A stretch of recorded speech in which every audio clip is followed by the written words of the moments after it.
বিশ্ব আদিবাসী দিবস উদযাপন সন্দেশখালীর রাধারানী হাই স্কুলে।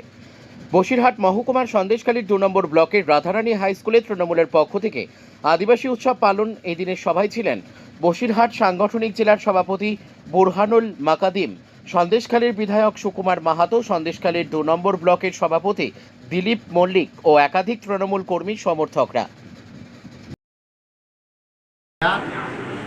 যে আমরা নেত্রীর দেখানো পথেই আমরা এই সন্দেশখালীর মাটিতে আজকের এই দিবস জাঁকজমকের সহিত আমরা উদযাপন করলাম এবং তৃণমূল কংগ্রেস এখানকার পিছিয়ে পড়া মানুষ সম্প্রদায় আদিবাসীদের সাথেই আসে এবং উন্নয়নের প্রশ্নে আমরা সব সময় নিবেদিত প্রাণ, এটাই বলা। সমাজে সরকার বা একটা সমাজ একদিন তো রোম তৈরি হবে না, সময় লাগে।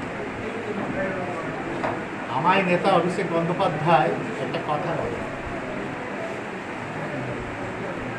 বলেন যে আমি কতদূর পারলাম আর কতদূর পারলাম না, এটা রিপোর্ট কার্ড। 2011 সালে বাংলার মাটিতে মমতা বন্দ্যোপাধ্যায় ক্ষমতায় এসেছে, আজকে 2025। এরকম তো নয় যে আদিবাসী সম্প্রদায়ের মানুষ 2011 সালেই জন্ম নিয়েছে। সভ্যতার শুরুতেই আদিবাসী সম্প্রদায়ের মানুষ ছিলেন এবং যতদিন সভ্যতা থাকবে ততদিন থাকবে।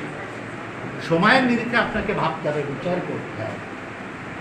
তৃণমূল কংগ্রেস ক্ষমতায় আসার পর একটা আদিবাসী সম্প্রদায়ের মানুষ কতটা ডেভেলপমেন্ট পেয়েছে আর তার আগে কতটা, এটা হচ্ছে একটার সাপেক্ষে আর একটাকে তুলনা করতে হবে।